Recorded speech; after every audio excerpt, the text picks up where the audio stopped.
Buenas tardes a todos, somos estudiantes de la UNAD. Hoy vamos a hablar un poco del desarrollo de la psicología durante el siglo XX. Vamos a hablar un poco de la primera mitad del siglo XX de la psicología aplicada.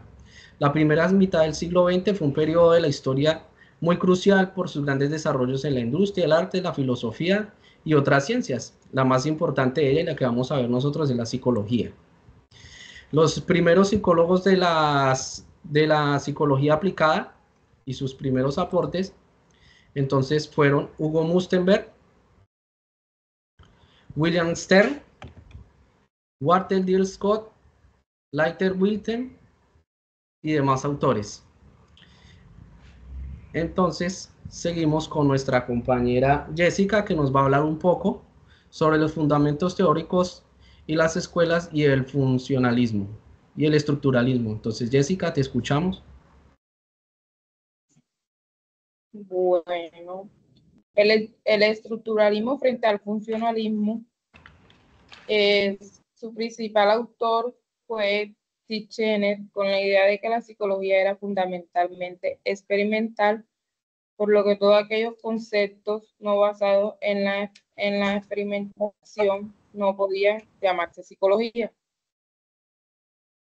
Los postulados de la psicología estructural definían un sistema de carácter estructural y experimental centrado en el análisis del contenido de la experiencia. Ok. Yo también quisiera contarles un poco que el estructuralismo fue muy criticado, ¿no? Porque no, pues sentó bases para las nuevas escuelas, pero también hubo mucha dificultad en la objetividad, ya que no hubo como unas bases científicas metódicas y realmente verificables. También se enfocó un poco en la estructura de la mente y entonces se consideraba como una función muy limitada y hoy ya no se aplica, hoy en día ya ha desaparecido como tal. Bueno, los principales planteamientos teóricos de la escuela de Würzburg estudiaron el pensamiento humano con los nuevos métodos de la psicología experimental. Dentro de los principales aportes de esta escuela se relaciona el estudio del pensamiento a través de la introspección experimental. También tenemos el conexionismo, que reconoció la diferencia entre el psiquismo animal y humano, y el conductismo, que aportó su concepto de enfermedad mental, intentando integrar los problemas que estudia la psicopatología y abrir nuevos campos a los científicos de la conducta. Ok, ok. Entonces tenemos la segunda Bueno, mitad del siglo XX. Aquí Daniela entonces nos va a comentar un poco más sobre estos temas que tenemos. Sigue Daniela. ok, gracias, William. Bueno, aquí tenemos en la segunda mitad del siglo XX, comenzamos con el primer evento, el evento más grande, que es el desarrollo de la psicología durante la Segunda Guerra Mundial. Luego ya tenemos el conflicto bélico, que sabemos que más o menos como su auge es entre 1939 y 1945. Comienza un poco antes, pero digamos que es cuando explota a nivel bélico. Y las principales necesidades que se ven durante este periodo son que necesitan evaluar a millones de soldados rápidamente, mejorar el rendimiento militar, tratar las secuelas emocionales del combate, reintegrar a los veteranos a la vida civil. La psicología en ese momento se vuelve una herramienta práctica para resolver problemas de salud mental, selección de personal y entrenamiento. Las áreas claves del desarrollo son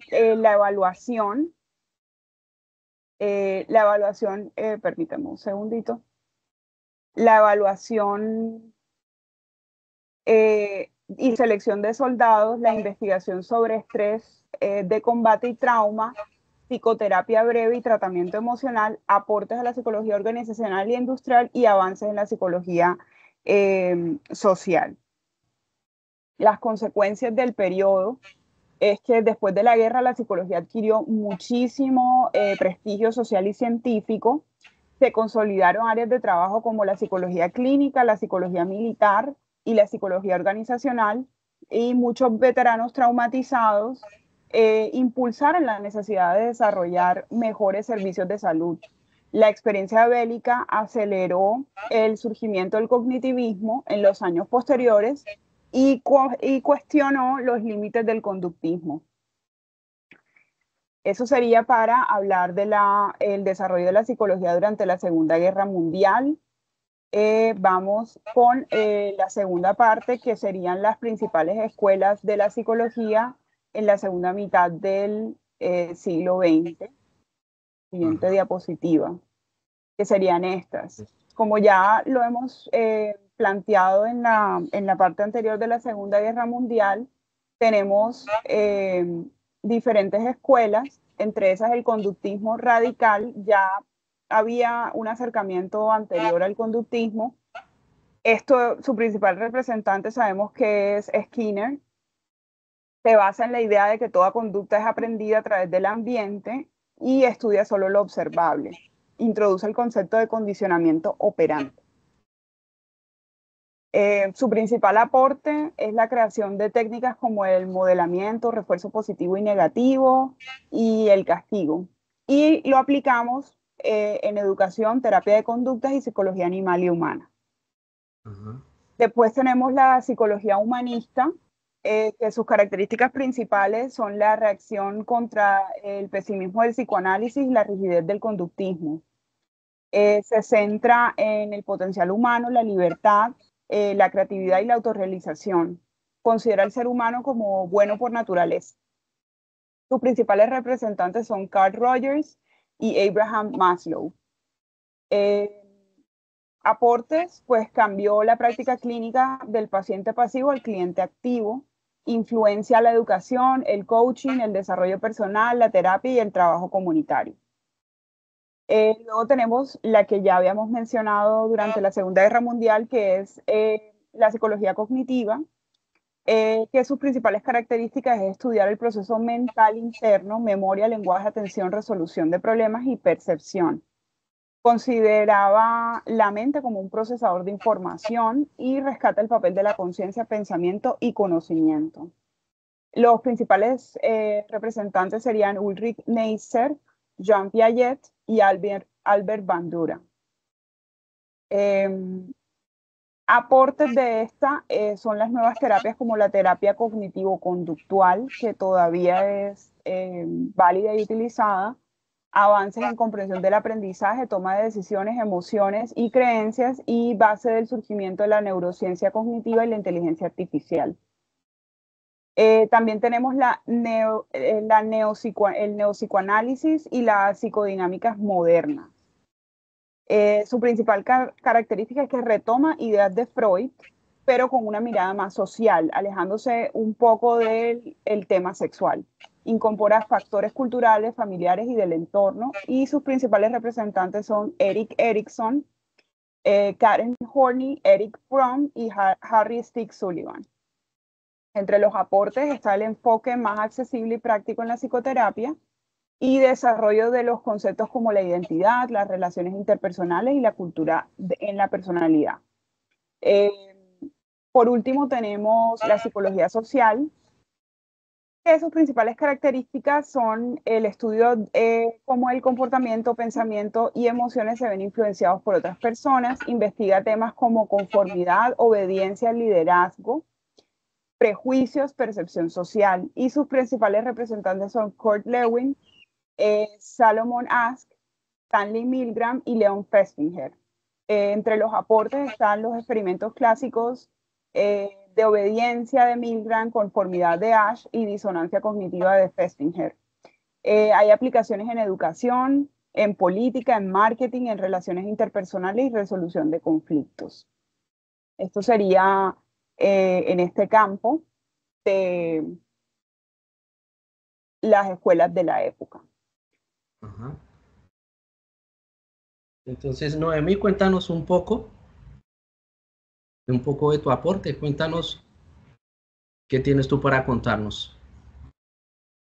Uno de los principales aportes de los psicólogos de la época podemos mencionar de primero a Abraham Maslow, nacido en 1908, fallecido en 1970. Fue uno de los principales representantes del humanismo, el cual propuso la teoría jerárquica de la motivación, donde las necesidades humanas se organizan en 5 niveles. Primero, fisiológico; segundo, seguridad; tercero, pertenencia; cuarto, estima; y quinto, autorrealización.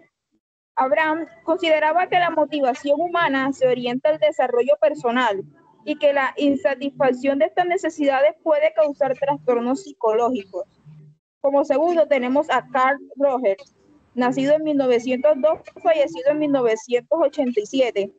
Él fue creador de la terapia centrada en el cliente. Creía que cada persona tiene la capacidad interna para resolver sus propios problemas. Definía una relación terapéutica empática y no directiva, enfocada en el ser y la experiencia subjetiva. Carl también propuso un modelo educativo basado en el aprendizaje significativo y crítico, y criticó el conductismo por tratar a las personas como objetos sin libertad ni valores propios. Por último tenemos a Gordon Allport, nacido en 1897, fallecido en 1967. Él fue pionero en el estudio de la personalidad. La definió como un conjunto de rasgos estables que individualizan al ser humano. Propuso que el desarrollo humano implica el paso de un ser biológico a una persona socialmente integrada, influido por su contexto cultural. Buscó integrar ideas psicoanalíticas y el conductismo para construir una psicología centrada en el individuo. Ajá, muy bien. Bueno, Ahora, pues sí, cuéntame. nos vamos con los planteamientos. Ajá. Bueno, yo voy a hablarles un poco sobre el conductivismo radical, ¿cierto? Es una ciencia que estudia el comportamiento de la conducta observable y los factores ambientales que influyen, considerando los pensamientos y los sentimientos como parte de la conducta. Su principal expositor fue el Dr. Skinner. En él se destaca el comportamiento eventual o natural, la importancia de los factores ambientales, el condicionamiento operante, el análisis funcional o de la conducta, el análisis experimental de la conducta AEC, el análisis aplicado de la conducta ABA. Hay diferencias entre el conductismo metodológico, como por decir puede ser la diferencia en el método. Este se limita a las conductas observables, mientras que el conductismo radical incluye eventos privados como los pensamientos y los sentimientos. Hay críticas a esta ciencia por el reduccionismo, que considera que la psicología o la conducta observable y que ignora además los factores de importancia como los sentimientos internos de las personas, ¿cierto? El determinismo, que se considera que enfatiza demasiado en la influencia del entorno y ni minimiza la agenda o la persona como individuo. Rebaja la dignidad humana, puesto que al estudiar el entorno ambiental y el comportamiento, se argumenta que reduce la responsabilidad individual y la dignidad del ser humano. Sigamos con cuál nos seguiría. La psicología humanista. Yo puedo ampliar un poco sobre el tema de la psicología humanista. Ajá.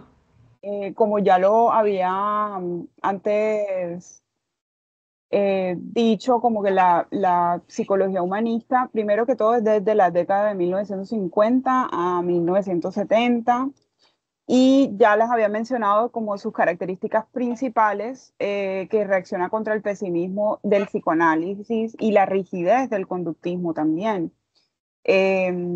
Comienza a hablar sobre la autorrealización, la creatividad y la libertad, más en el potencial humano, y con tendencias al crecimiento. También habla mucho del desarrollo.